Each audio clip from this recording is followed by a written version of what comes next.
Hey guys, welcome to Rust Admin Academy, where I teach you the very best tips and tricks to owning and operating your own successful Rust server. Today I'm going to be showing you the absolute basics of owning your Rust server, and that is how to install your own server. And this is an updated version from the previous one that I did. I went back and had a look at it. If you guys want to check it out right now, I'll put a link to it up on the screen. It's a terrible video. I went back and had a look at it and had a really good laugh about it. It would almost appear like I was nervous to be in front of a camera, even though I've spent plenty of time in front of a camera. So whatever. This is a super simple process. We should be able to smash this out in a couple of minutes. So stay tuned and let's learn how to start a Rust server. Before I get started on how to actually start up your Rust server, a couple of housekeeping things to get out of the way. First of all, if you're brand new to the channel, make sure you subscribe and turn on notification bells so that you stay up to date on everything that we're working on. If you get any value out of this video, make sure you hit that thumbs up for me. So technically we only need two things in order to host a Rust server. We need a computer to run it on that has internet access, plus we need to be able to download a program called steamcmd. And as you guys well know, we already have the computer, we already have access to steamcmd. Let's get started. So all we need to do is go to Google and you can just simply type in steamcmd. And that'll take you to a web page that looks just like this. Now, this tutorial is just for Windows. You can also use steamcmd if you're using this on Linux or iOS, but this tutorial is just for Windows. So let's click on the Windows version and we're going to click on the download link right here. By the way, I'm going to put a link to all this stuff in the video description down below. So we're going to download the steamcmd zip. And once we're in our downloads folder, we need to decide where we're going to unzip this file to. So let's just create a new folder on our desktop called new test server. And you can call this folder whatever you want. It's just a way for you to identify where you're putting all of this information. So we're going to extract this file that we downloaded from steamcmd, and we're going to extract it into this new folder that we just created. Now, what I like to do is I actually like to separate steamcmd from all of my server information. So what I do is I go inside the folder that I've just created and I create two more folders. And that looks just like that. So I create a folder from my Rust server and I create a folder just for steamcmd. When you're naming the folder where your server is actually going to be residing, you don't want to have any spaces in that name. When I first created this folder, I said rust space server. That's not going to work. So I went back in and I actually removed the space in between. So now it just says rust server as one word. Just remember, any of the folders that you're creating for your Rust server can't have any spaces in the name. You can be as descriptive as you want with your folder titles. Just make sure that it's one word. So you just go to your favorite extractor, 7-zip, WinZip, doesn't matter. And we want to extract it to a specific location. And as you can see there, I've selected on my desktop in the folder called steamcmd. So we're going to extract it there. Click OK, and it just takes a second. Now, once we're done with that, we can close our downloads folder and we can just go into steamcmd and steamcmd again. Now, this is an application right here. We can just simply run this. What this is going to do is it's actually going to install the actual program steamcmd, which will then provide us with a command prompt that we can actually finish doing the work that we need to do.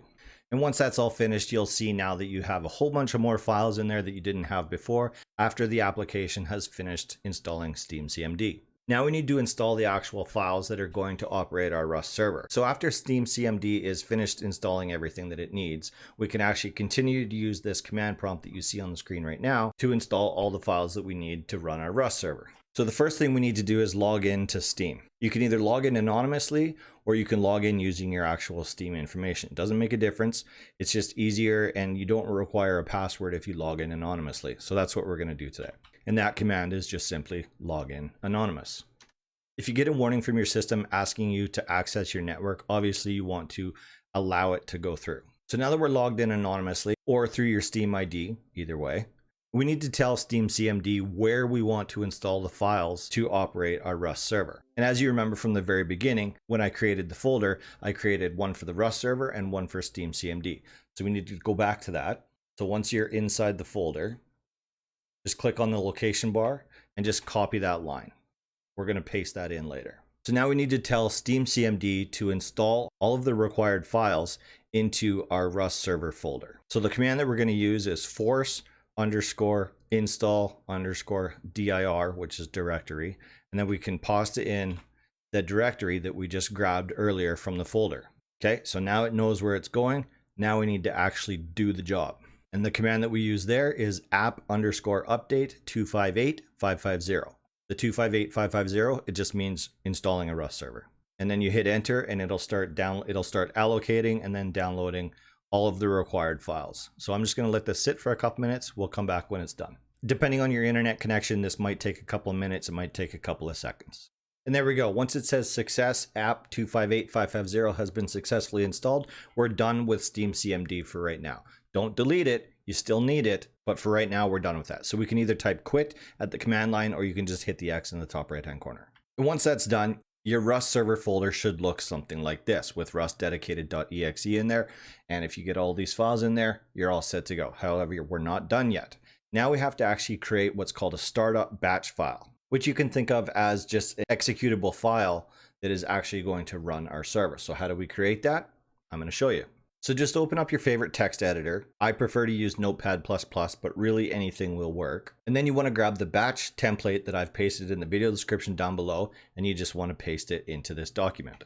And when you get it, it's going to look something like this. This is just default. You're not done. We have to make a couple of changes to this document before it's actually going to work for us. The first thing that I like to do to my batch file is make it look a little bit more readable than this. Anywhere you get a batch file template, they're all going to appear all on one line. And that's a lot of variables to be looking for when you start getting like a full page of variables. So I'm just going to break this up, and I'm going to show you how I do it once I'm done. So there we go. Now that I've made my changes to my batch file, it appears to be way easier to read. So after each individual convar, or cvar as you might commonly hear them referred to as, I just put a space and then a caret, which is shift 6. And then it'll give you that caret, which basically is telling your batch file, okay, I'm done with this line, go down to the next line and execute that next cvar. So there's a couple of important details that we need to take care of before we're ready to go here. There's two things that this batch file is looking for. First of all, it's going to look for where we've installed steamcmd. And this default document is looking in the wrong location. So we have to give it the right location. So that is right here. It says to go looking in C drive in the folder called steamcmd and execute the steamcmd executable file. But we know that that's not the right location. So let's go back to our folder where we actually installed steamcmd and get the right folder. And once we're in here, we can just copy this location line. We can go back to here and we can just paste that in that location right there. So now it looks like this. Yours might look a little bit different depending on where you've actually put steamcmd, but you have to make sure that you're calling the right location so it goes looking in the right place for that file. Now, the next thing that this batch file is going to do is go and look for where we actually installed our server. So same thing as before, by default, it says to go looking in C drive /rustserver. Well, that's not right either. So let's go back to where our actual Rust server is installed, and we can just copy that right there, take it over to here, and we can just paste that in there. A couple more things that I want you guys to change on each and every one of your servers that you set up is how it appears in the Rust server game directory, your server identity, which is only important to you, and you'll see why in a second. You can also add in a website if you have one. You can also make it so that the batch file will display a custom header image that you've created for your own server. If you want to see how to create your own header image for your Rust server, make sure you click on the link in the top right hand corner right now to take you to a video that shows you exactly how to do that. So the first thing that we're going to change here is how the server appears in the Rust game directory. So I've changed mine to SrtBull test server for YouTube 2020. You can literally put in whatever you want here. Now remember, you only have so many characters before the actual directory is going to cut off your title anyways, so the important information needs to be at the beginning of your title. The server description section is the part down below your header image. You can put in wipe information, you can put in plugins that you might be using if you're using plugins at all. You're pretty well free to put in whatever information you want there. Something to entice players to actually join your server, stuff like that. So this all needs to be written on one line. If we want it to jump down to the next line, use a /n. And it looks just like that. So I've made 2 /n's right there. So it's going to drop down one line, drop down another line. And then we just continue writing whatever it is that we were writing. Even though this entire description is all written on one line, it's going to appear in 2 different lines because we use the /n. And if you have a website, of course, you can put your website address in there. That way, if somebody clicks on the escape key and then clicks on the button that says view web page, it'll actually take them directly to your website. If you don't have one, that's fine. You can just leave that section blank or actually delete that cvar right out of there if you want to.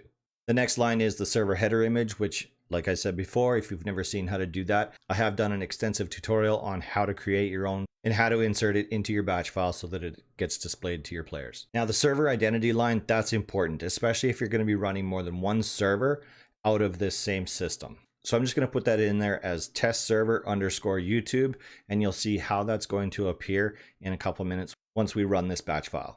Now, of course, there's a couple of other variables in there. You can actually select your map seeds. If you want to go to playrust.io, you can actually select which map seed that you want to use, and it'll tell you which number to put in here. For right now, we're just going to put in a random seed number, which you can do.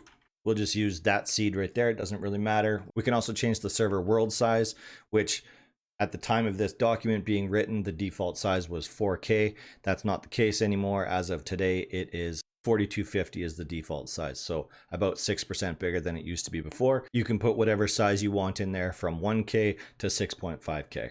And then we can also determine how many players we want to allow on this server. Because this is a test server, let's just say 5. You can put 50, you can put 100, you can put 500 there if you want to. It doesn't matter. Whether your server can actually handle 500 players on there, that's a different conversation. You can allow as many slots as you want. By default, you'll notice that most Rust servers are running on the port 28015 and the Archon port is running on 28016. Whatever your game server port is, the Archon port is normally just +1. It doesn't have to be, but to keep things simple, just do +1. I'm just going to change this to 28050 and I'm going to change my Archon port to 28051 just because I can. Now, if you're wanting this to be publicly accessible so that if your friends that aren't in your local host area want to join your server, you'll have to open the ports on your computer, on any routers that you might have, as well as your modem that has outside access to the internet. You'll also probably want to whitelist these ports from any kind of antivirus that you might have so that it doesn't block an incoming connection from them. Now, bear in mind, this does put you at a small risk. If these ports are opened up and somebody knows which port to get in through, they can access your system. It's not advisable that you actually do this on an important computer. Not trying to scare you or anything like that, but the risk is there.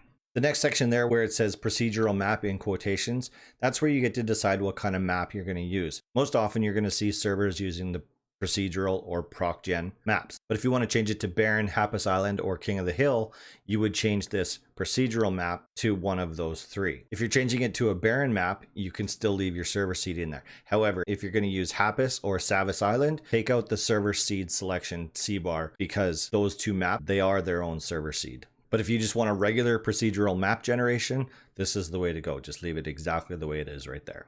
Once you're satisfied with your startup batch, we need to save it as a batch file in the folder where rustdedicated.exe is. So we just simply go File, Save As, and we need to find where we put our rustdedicated.exe. In our case, we used new test server and we put it in Rust server, and there it is right there. So now we can save it. So we're just going to save this as new server _ startup.bat. You can literally call this whatever it is that you want. This is just how it's going to appear in this folder once we've saved it. And it's important that you change this to .bat. That makes it a batch file, which is a Windows executable file.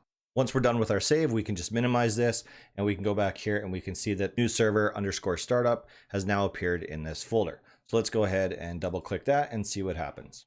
So as you can see, it grabbed steamcmd because we told it where to get it. It also checked to see that our server was up to date, which it said that it was.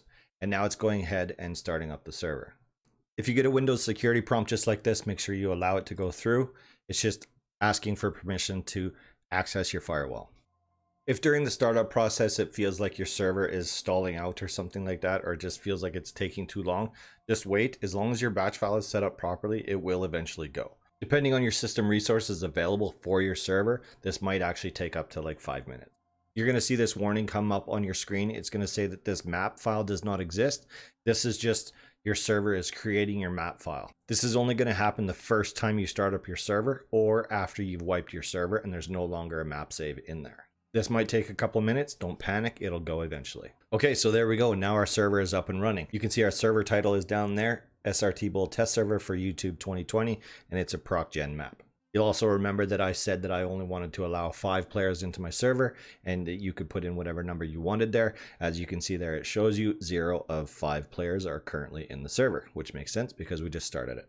Now, before I show you how to log into your server, I want to show you what I was talking about when I said make sure your server identity is identifiable to you. You can just minimize that for now. If we go into the server folder, you'll see the name of the folder that I designated inside my batch file. This folder houses all of the information specifically for this one server. You can actually host several servers out of this same folder and they'll all work. As long as your server identity is separately identifiable, you can pretty much run as many servers out of this folder as you want to, and it's all going to operate out of the same rustdedicated.exe.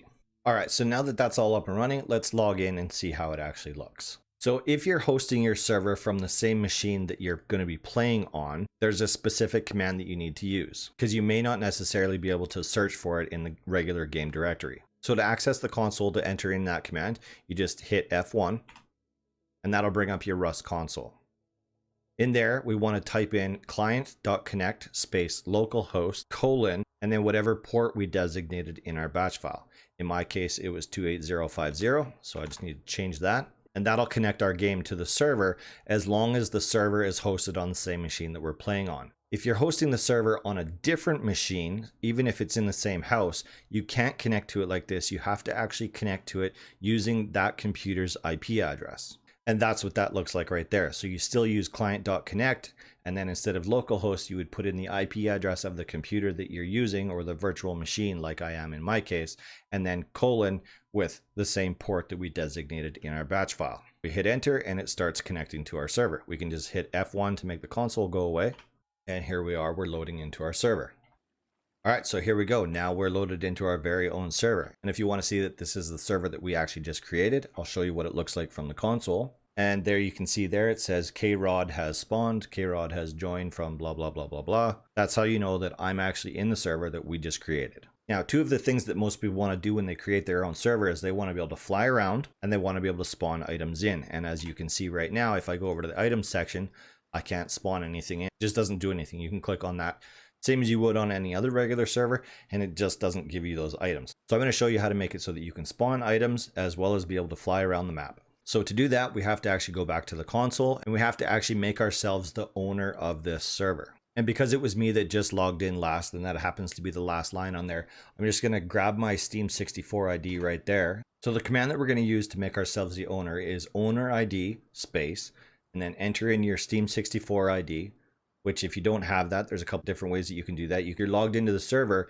you can just type players in your console and it'll give you your Steam64 ID. Or you can grab it from your Steam profile too. It's all the same number. And then in quotations after that, we can put in a name of the person that we're putting in there. And we can also put in a reason as to why we're giving this person ownership of this server. In this case, it's just me. But if you have moderators or other owners that you want to have full abilities, you would want to do this with their Steam64 ID in the exact same way. And then once we hit enter, it says owner has been added. And then we need to do a write CFG after that, which basically writes that information to the server's config file so that if the server restarts, it's going to grab that information automatically. And you don't have to do this every time the server starts up. If you don't do write CFG, you would have to enter this command every time the server restarts. You can do the exact same thing if you're just going to be bringing people in as moderators. It just makes it a little bit easier to differentiate between owners and moderators in the config file, which I'm going to show you in a minute. So you would just do the exact same process, but you would use moderator ID instead of owner ID. You would still use their Steam64 ID. You can still put in a name and you can still put in a reason, but you don't have to put in a name or a reason, but you do have to put in their Steam64 ID. After moderator ID, you still want to do write CFG. So if we go back and we jump into our server folder and then the actual server folder that we're using, if we click on CFG and then open up the users file, you'll see that information is displayed in the CFG folder. This is my Steam64 ID. This is the name that I put in there, and this is the reason that I put in there. You would also see other owners that you've put in there and other moderators would all appear on this list. All right, let's hop back in game and make sure that these changes have actually taken place. All right, so now that I'm back in game, let's see what happens when I click on spawn an item. Let's say I wanted an LR. Boom, there we go. With flashlight and a laser sight. Should probably get some ammo. There we go. So as you can see down in the chat there, it's telling you all of the things that I've given myself, and you can also see them down in my hotbar. All right, so that's spawning items. The other thing that I talked about doing is being able to fly around, which is known as no clip.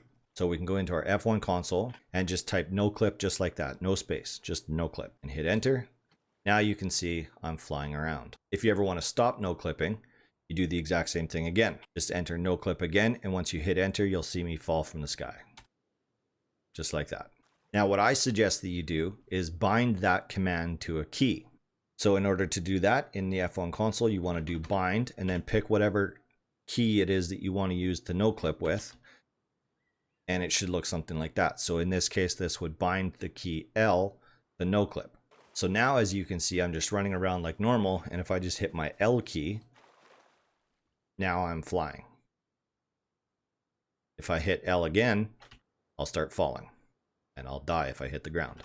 So that's how you bind no clip. And speaking of falling when you hit the ground, there's also something called God mode, which makes you invincible to everything.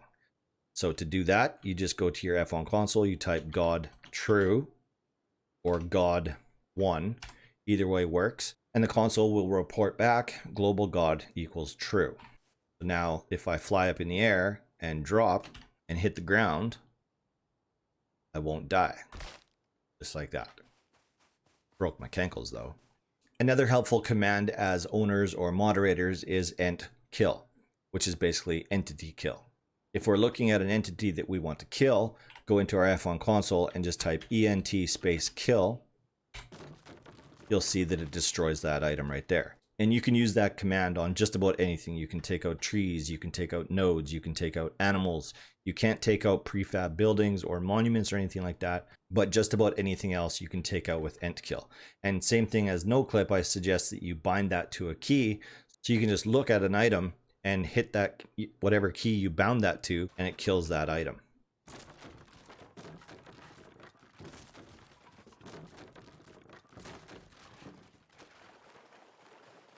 So there we go. That's how you start up your very own Rust server for free, giving you an island of your own that you can do literally whatever you want with. All right, that's it for this tutorial. I hope you guys enjoyed it. If you did, make sure you smash that thumbs up for me. It helps me out more than you can imagine. And if you want to see more videos that just take your server to the next level and the next level and the next level, make sure you click on the videos on the right-hand side of the screen right now. It'll take you to a vast library of tutorials that will help you in your Rust admin journey. Good luck, guys. If you guys have any questions at all, let me know in the comment section down below. And of course, if you haven't already done so, make sure you subscribe to the channel and turn on notification bells. All right, that's it for me. I'm going to see you guys next Friday.